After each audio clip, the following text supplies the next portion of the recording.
Capitol building. Your life is going to be pure hell every minute that you're here. You'll never take back our country with weakness. The 6th of January 2021. A day that shook the foundations of American democracy. Where hundreds stormed the seat of government. This nation was founded on revolutionary activity. To try to overturn an election result. Riot police are now finally pushing people off the grounds and away from the Capitol building. We'll be back when they're hanging them from gallows up there. How about that? But this assault didn't come out of the blue.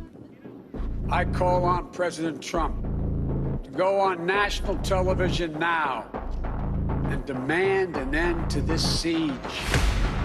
It was by people who felt they were carrying out the wishes of the sitting US president. Wishes they felt he signaled to them loud and clear.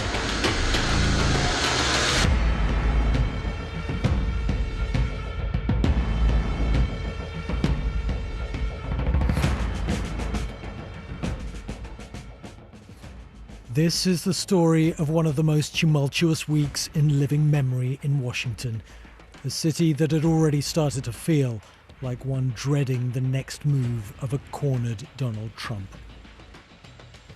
As he returned from his Christmas break, it was becoming clear that any avenues he thought he had to cling to power were closing. And things got worse for the president. He was caught pressuring an official to somehow recalculate the votes in a state he lost in the November election. Republican candidates lost 2 Senate races in Georgia, so his party lost control of the Senate. But Wednesday, the 6th of January, was always going to be the day it came to a head. Madam Speaker, members of Congress. Congress was due to do what's normally just procedural, formalize the results of the election, against the futile demands of Donald Trump, who'd stationed his forces outside.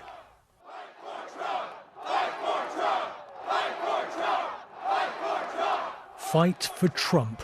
At the request of the president, thousands of his supporters had gathered from all over the country. Well, we hope people see that things aren't right with the election system the way it is today. Violence happens like it happens, but we're not going to start it. You know, we're just like here to defend ourselves. The spark was lit by the president himself in his midday address to the crowd, when he called the outcome of the election an egregious assault on U.S. democracy. We're going to walk down to the Capitol because you'll never take back our country with weakness. You have to show strength and you have to be strong. It was all his supporters needed to hear.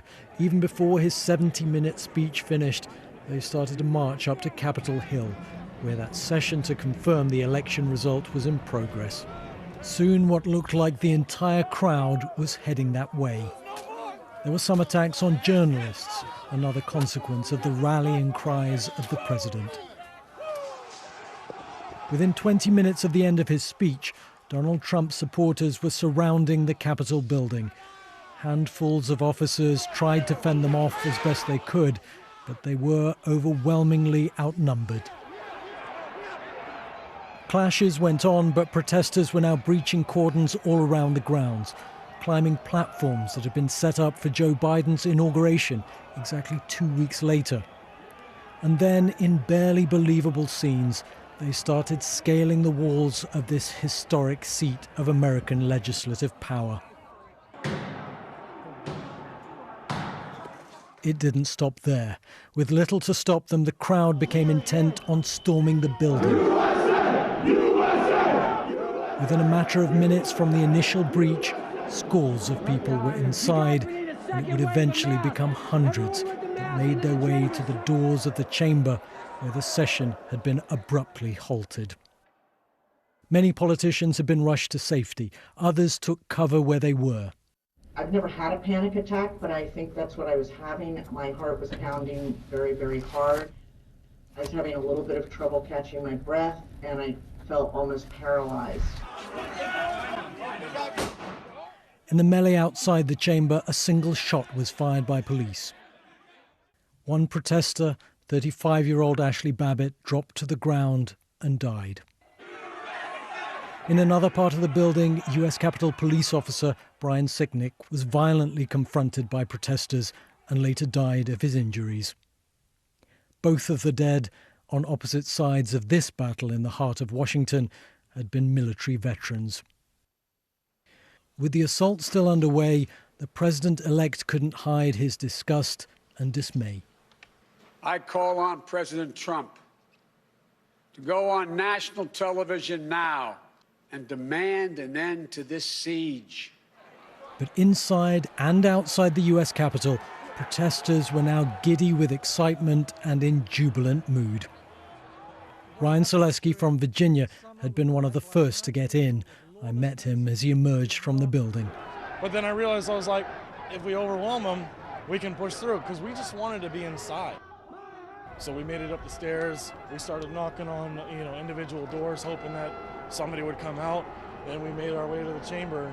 That is just not how things are done in this country. Right. Lawlessness, storming buildings even, and that's what's happened today. This nation wasn't founded on civility. This nation was founded on revolutionary activity. We became civil after the government realized that they got overwhelmed. So what happens now? I guess now we wait and see if they take us seriously, because they saw how easily we were able to breach their defense. The president did speak, but still couldn't help repeating his claims of vote rigging. This was a fraudulent election, but we can't play into the hands of these people. We have to have peace. So go home. We love you. You're very special. Some of those special to the president are now being arrested for violent entry, remaining in restricted areas, and theft of public property. And these infamous images will live long in the memory. The Capitol building was eventually secured, and only in the evening the area around it was too. Well, after hours of allowing protesters to remain on Capitol grounds with a curfew now in place, riot police are now finally pushing people off the grounds and away from the Capitol building. While there were some scuffles, many point to the relative restraint shown by security forces as compared to some of the scenes we saw at Black Lives Matter protests last summer. We'll be back when they're hanging them from gallows up there. And the demonstrators here felt their actions had somehow been heroic. All over the world is looking at Washington now. They saw people storming the Capitol. I hope they keep watching it. We are the last hope for the world. At least in my mind and everything I've seen, we are free. But what was it all for? Because into the night, with parts of the Capitol still laying in disarray, the session to confirm the election results defiantly resumed, with strong words from all sides. To those who wreaked havoc in our Capitol today, you did not win. Violence never wins. This president bears a great deal of the blame. This mob was in good part President Trump's doing. Of the House of Representatives object to the counting of the electoral votes. Senior Republicans may show their disgust now, but for weeks they didn't acknowledge Joe Biden's election win either. And even though nearly 150 Republicans still objected, in the early hours Joe Biden was confirmed the election winner. Through an aide, Donald Trump tweeted, "Even though I totally disagree with the outcome of the election and the facts bear me out, nevertheless there will be an orderly transition on January 20th. Given the scenes in the Capitol building that the US was waking up to, that statement was the bare minimum he could have done and did not show the humility it needed to for someone who instigated all this. That was certainly the message of Joe Biden. The past 4 years, we've had a president who's made his contempt for our democracy, our Constitution, the rule of law clear in everything he has done. And yesterday was but the culmination of that unrelenting attack. In spite of nighttime curfews, life was starting to return to normal in Washington, but many Americans described feeling numb at the events of the previous day. David Hartful Jr. works at the Capitol building and lives close by. It was scary, and when I got up this morning, I was like, maybe I should just stay inside all day. I really had that thought of, am I going to be just attacked for just going and paying bills? Like, that's a scary thought to wake up with in the morning. But many of those who'd been involved in the unrest could be found sightseeing in their capital city. Yesterday had to happen. Here there were no regrets and no remorse. How do you feel about it all? I feel very privileged that I was a part of yesterday. I fight for freedom and democracy. Even with everything that happened? Yes, even with everything that happened. We had the greatest president in our lifetime doing everything he could do, sacrificing his golden years to make this country what it should be and what it always has been. He sacrificed so much, and that's why you've seen so many people here. They realize that. I'm holding the line. Rick Sarmiento from Florida, who'd been part of it all, is one of many who, on reflection, feels this is just the beginning of a movement, not the end. I firmly believe this is our 1776. I firmly believe this country, two things were going to happen. Either another revolution or civil war. Well, in spite of everything we saw with our own eyes, a lot of those protesters who laid siege to the US Capitol insist that it is the other side that is trying to seize power and subvert democracy. Among them, there's very little sense of embarrassment at the events here, if anything, a sense of pride. Good is a way to describe it. Democrats are adamant Donald Trump needs to leave office immediately. The President of the United States incited an armed insurrection against America. The gleeful desecration of the U.S. Capitol, which is the temple of our American democracy, and the violence targeting Congress are horrors that will forever stain our nation's history. My only goal was to ensure the integrity of the vote. And it took deaths and unprecedented condemnation of his actions for this, the most basic requisite of his position. My focus now turns to ensuring a smooth, orderly, and seamless transition of power.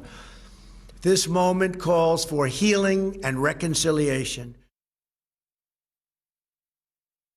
But whatever he does now, Donald Trump will forever be that US president who inspired his supporters to storm his country's own seat of democracy.